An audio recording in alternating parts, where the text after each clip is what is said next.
Notre société est remplie de nouveaux phénomènes qui influencent notre vie quotidienne. Cartes sur table est un canal de sensibilisation avec un débat ouvert dans tous les domaines au quotidien. Obtenez une exposition approfondie des problèmes sociaux, l'éveil de la conscience, la promulgation de la santé mentale des enfants et découvrez comment vivre avec notre hôte Désiré Ndabenk. Avec nos co-animateurs Estelle Boisy-Yesso et Thierry Michel Enda, faites partie de cette activité saine qui ne vous aidera pas seulement à en découvrir plus sur tous les domaines au quotidien. Avec nos invités spéciaux à chaque émission, obtenez le point de vue d'experts qui expliquent chaque sujet de manière orientée vers le résultat. Rejoignez-nous aujourd'hui. Bonjour chers téléspectateurs, spectateurs. Bienvenue à l'émission Cartes sur table. Une émission à débat ouvert qui a trait à tout ce qui est de la société. Je me présente, je suis votre animatrice, présentatrice Désiré Ndabenk. Merci d'être connecté et merci de vous joindre à nous pour ce débat, ce numéro du jour. Alors, à présent, je laisse la parole à mon co-animateur, présentateur, Thierry Michel. Alors, bonjour Thierry. Bonjour Désiré. Effectivement, comme Désiré vous l'a dit, nous sommes à Cartes sur table, une émission qui vous vient directement de New York, précisément de Queens. Et je suis votre présentateur Thierry Michel Nda. Nous avons l'honneur aujourd'hui, Désiré et moi, de vous présenter pour commencer une première émission. Et cette émission, comme elle a si bien dit, a trait à tout ce qui se passe dans notre société. Comment le montrer? Nous sommes là pour véhiculer des thèmes. Et aujourd'hui, le premier thème que nous voulons véhiculer, le premier thème que nous voulons partager avec vous, c'est le thème qui se fonde sur le dysfonctionnement mental des enfants. Qu'est-ce qui provoque ce dysfonctionnement? Où allons-nous aller chercher ce dysfonctionnement? Quelles sont les conséquences de ce dysfonctionnement? C'est sur quoi nous allons débattre tout à l'heure. Tout à fait. Merci. Voilà. Alors, donc, notre sujet du jour, comme l'a si bien dit Thierry, c'est la santé mentale des enfants. Et à ce sujet, nous avons beaucoup de problèmes qui se posent quand il s'agit des enfants surtout, des sujets tabous, surtout quand chez nous en Afrique, on a tendance à ne pas en parler. Et au fur et à mesure que le temps passe, les enfants deviennent un problème dans la société, un problème pour la société, un problème que nous tous, nous devons résoudre. Et souvent, c'est compliqué parce que ça a déjà mis assez de temps. L'enfant est devenu maintenant adulte. Et là, c'est la société maintenant qui doit se charger de régler ce souci. Souvent, c'est un peu impossible parce que c'est déjà fait, les dégâts sont déjà là. Voilà. Et à ce propos, nous avons des différents, comment on peut dire, les différents soucis qu'un enfant peut avoir en grandissant. Cela dépend aussi de l'endroit, l'environnement où cet enfant-là est né, où cet enfant grandit. Et je vais souligner un petit point qui est très important, c'est que quand une maman porte un enfant, quand une femme est enceinte, l'enfant commence, le développement de l'enfant commence dans le ventre de la maman. Et tout ce qui est autour, tout ce qui joue un rôle important, peu importe, aussi minime que cela peut être, joue un rôle dans la vie de cet enfant, quand bien même il n'est pas encore né. Et ça fait partie du développement de l'être humain même en général. Si je suis une maman, par exemple, je suis enceinte et je suis exposée à des coups physiques ou à des coups, tout ça, mon enfant immédiatement va subir ces émotions-là. Et à la naissance, on peut ne pas le voir, mais ça suit son cours. Voilà. Effectivement, comme Désiré vient de le dire, le développement de l'enfant ne commence pas lorsque l'enfant naît, mais le développement de l'enfant commence depuis le ventre de la mère. Quelle relation l'enfant a avec sa mère depuis le ventre? Parce que c'est un processus, c'est un développement qui suit son cours depuis le premier mois de la grossesse de la mère jusqu'au 9e mois avant que l'enfant ne naisse. Et donc ici, il y a une combinaison entre la mère et l'enfant. Cette combinaison-là part du cordon ombilical. Ouais. Ce qui fait que lorsque la mère subit des traumatismes, lorsque la mère a des problèmes, que ce soit physique, que ce soit surtout mental, l'enfant automatiquement ressent ses coups. C'est pourquoi des docteurs avérés, avec des recherches, vous pouvez faire votre propre recherche, aller sur Internet, essayer d'interroger un peu l'ordinateur, vous verrez en quoi est-ce qu'il est important qu'une mère ait cette connexion vraiment sérieuse avec l'enfant avant la naissance de l'enfant. Ouais. Parce que tout ce qui est émotion venant de la mère est automatiquement ressenti par l'enfant. Et c'est ce pourquoi, à un moment donné, quand l'enfant naît, ne soyons pas surpris du comportement de l'enfant, de la tenue du comportement de l'enfant.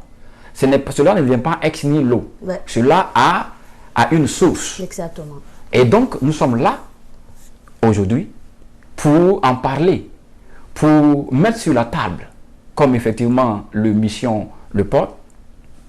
4 sur table vient pour élucider ces thèmes.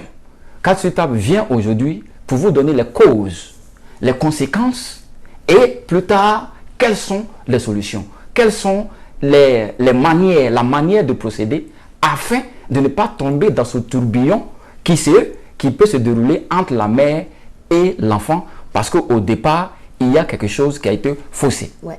Et donc, je vais laisser Désiré continuer aussi dans le même lancer pour essayer de continuer de lucider ce thème-là. Ouais. Merci Thierry.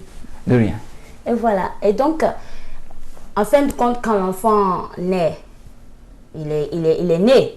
Il y a maintenant d'autres éléments qui rentrent en cours. Là, on a le visuel parce que l'enfant maintenant il est sorti du ventre. À ce moment précis, si, comme je disais auparavant, un enfant qui est dans le ventre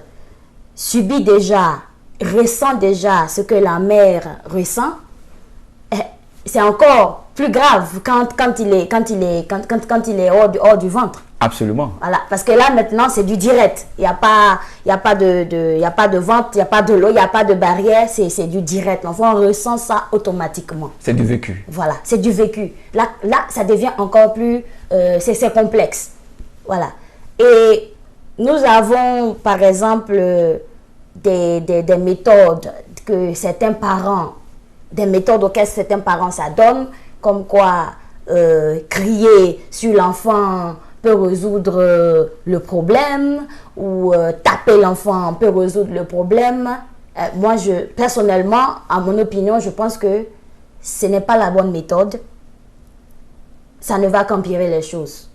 Parce que, regardez par exemple, un enfant de 2 ans, qu'est-ce qu'il connaît? Cet enfant-là, c'est un enfant. On dit bien un enfant. Les enfants sont innocents.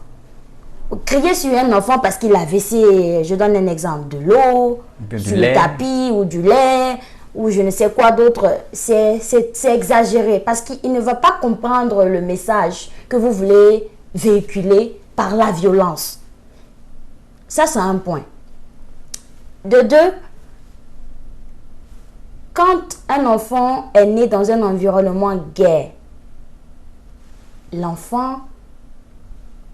la vie de l'enfant n'est que gaieté, au fait. Ça réjaillit sur l'enfant. Et quand on voit les enfants qui sont nés dans un environnement de gaieté, ça se voit, ça se sent. L'enfant est plein de vie, l'enfant s'amuse, il est ouvert à la société, il est ouvert à beaucoup de choses. Et ça provoque un déclic positif dans sa vie estudiantine. C'est-à-dire que quand l'enfant va à l'école, les résultats à l'école sont probants. voilà. Les résultats sont là. On sait que cet enfant-là est épanoui.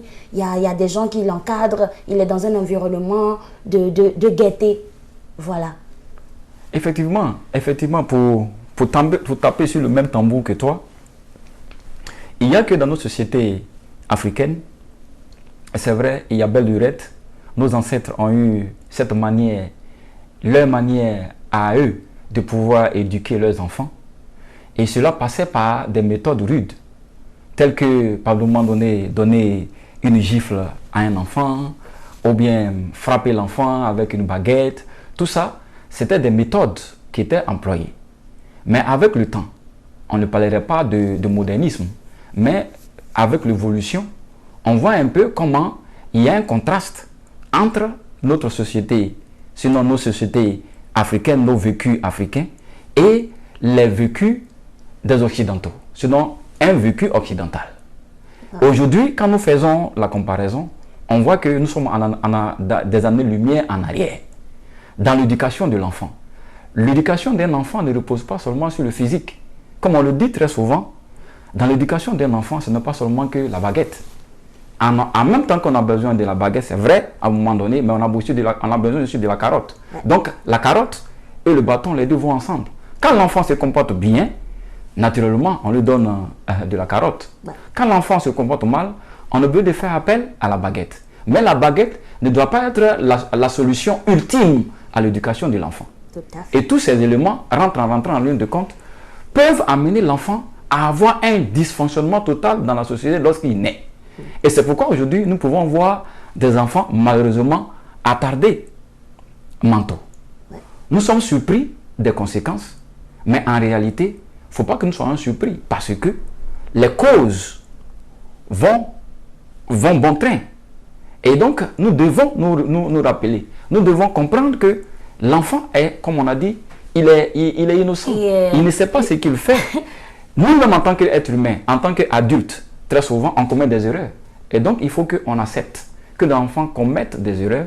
Et nous, en tant que parents, on interpelle, on essaie de corriger, d'orienter l'enfant, afin que l'enfant, à un moment donné, prenne conscience. Parce que dans la vie, à un moment donné, on est inconscient. Et c'est ce qu'on appelle un enfant. Donc, voilà ce que je voulais ajouter. Et je vais laisser Désiré continuer sur sa lancée. Voilà.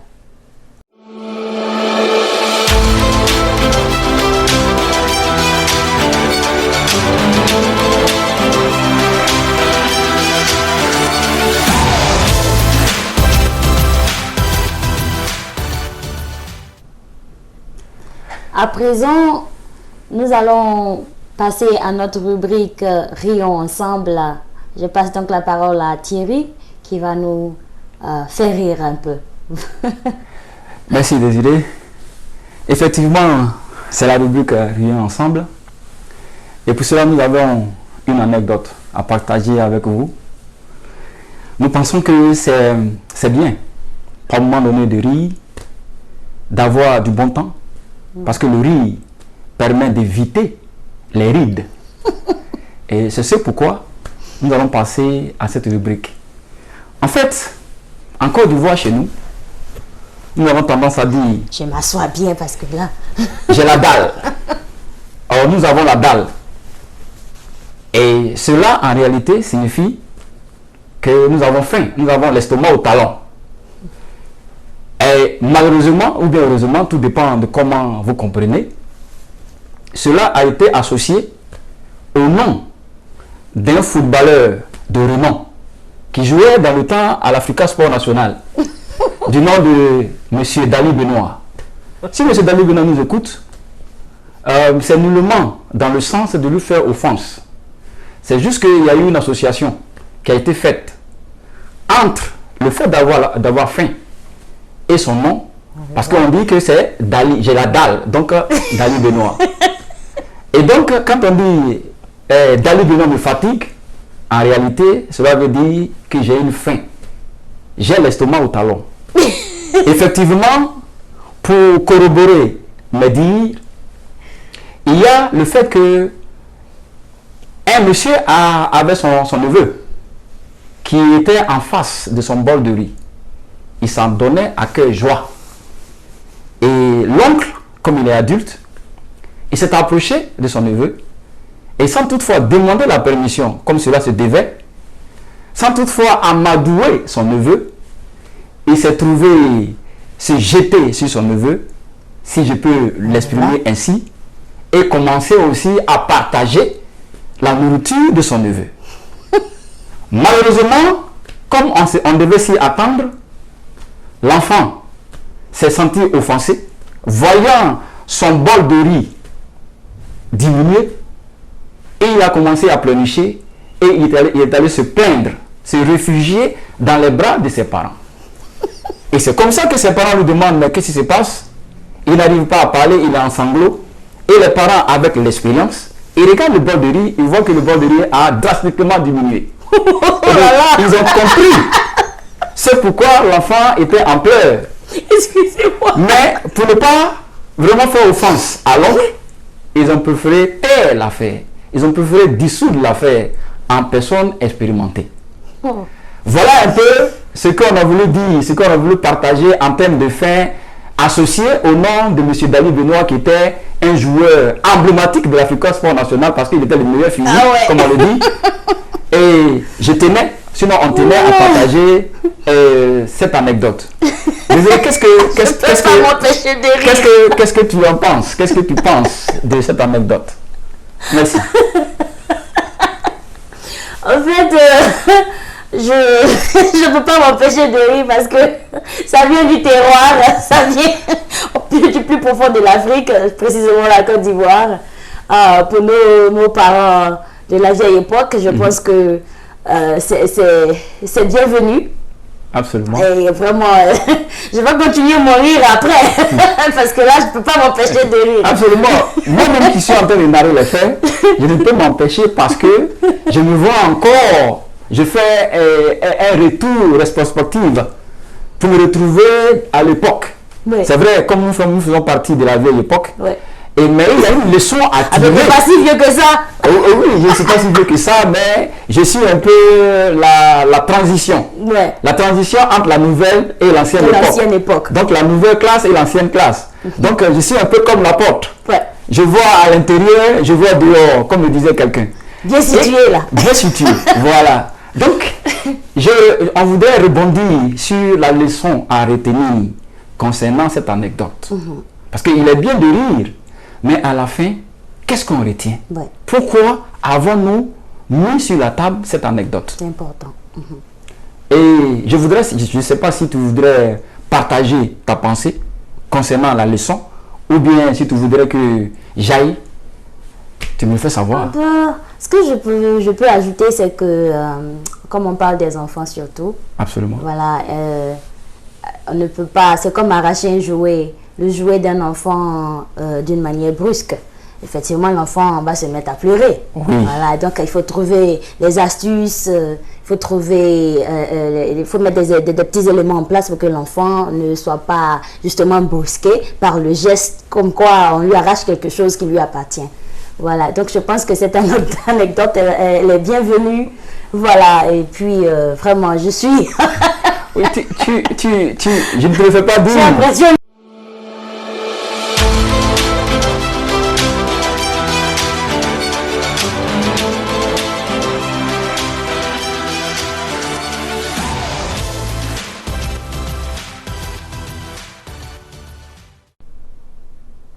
Et comme Désiré l'a si bien dit, l'a si bien expliqué, concernant la leçon à retenir, les enfants sont des êtres humains, sont des êtres réfléchis.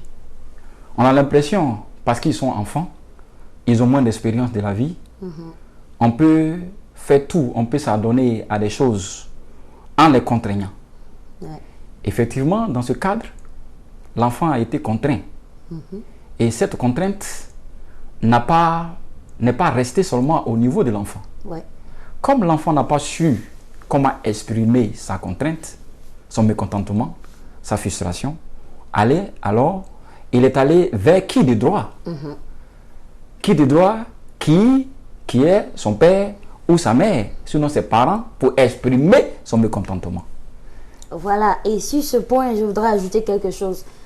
dans nos sociétés, les enfants n'ont pas la voix, la parole. Ils n'ont pas le moyen de véhiculer, de faire savoir leurs sentiments. Et donc, ils passent par des manières, des comportements qui sont parfois désagréables.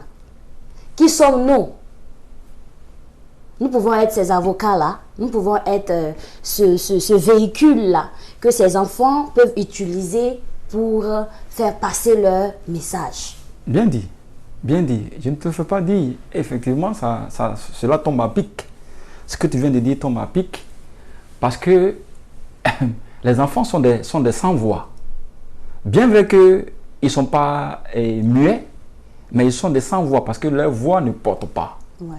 Et pour que leur voix puisse porter, il faut bien un engin de transition. Ouais.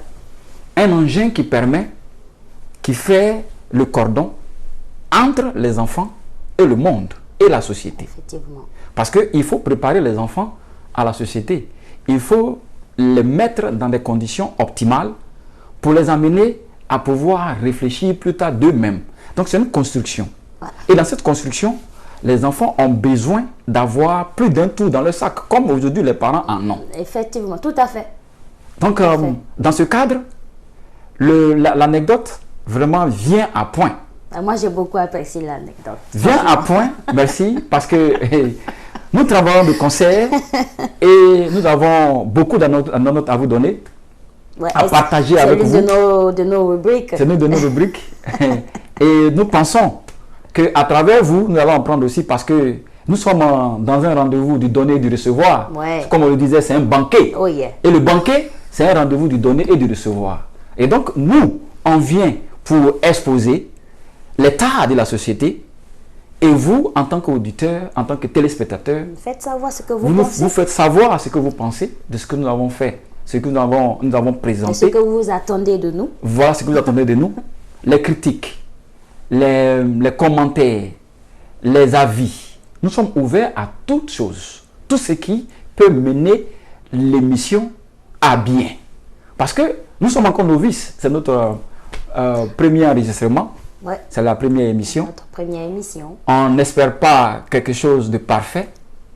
Le parfait même n'existe pas dans La ce monde. perfection n'est pas de ce monde, N'est pas de ce comme on monde. le dit. Voilà, mais on le sait. Et avec vous. Avec vous, on va atteindre le parfait. Exactement. La perfection sera atteinte avec vous, avec votre apport. Parce que nous sommes ouverts à tout ce qui va venir pour apporter un plus, un additif à l'émission. Parce que nous sommes là pour vous servir. Nous sommes là pour le bien-être de la société. Voilà. Et donc, on a besoin de votre support.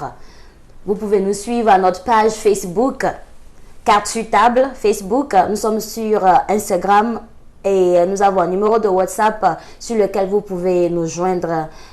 Faites-nous parvenir vos suggestions, vos sujets. Si vous avez des choses que vous voulez partager avec nous, nous sommes ouverts 24 heures sur 24. Merci et nous nous verrons à la prochaine épisode. Merci bien de nous suivre, comme elle a si bien dit. Ça a été un plaisir pour nous d'être là aujourd'hui et de parler de ce sujet qui est un sujet important. Nous avons d'autres sujets importants à partager avec vous et nous entendons en vous. Nous pensons que vous serez encore connectés la prochaine fois pour apprendre encore davantage. Et ensemble, nous allons construire quelque chose de grand. Merci bien et au revoir. Allez.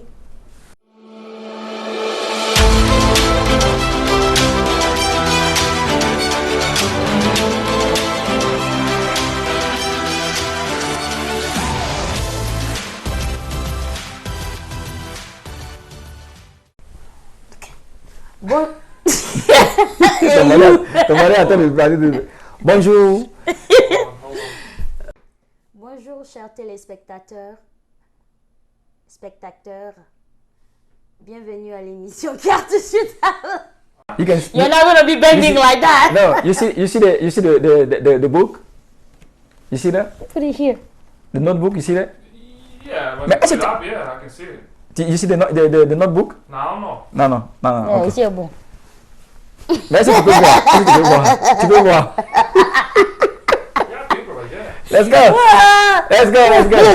Take a deep breath. Deep breath, man. Let's go. You want to pull that pillow towards you? It's going to be cool, yeah. Ok. Okay. Est-ce que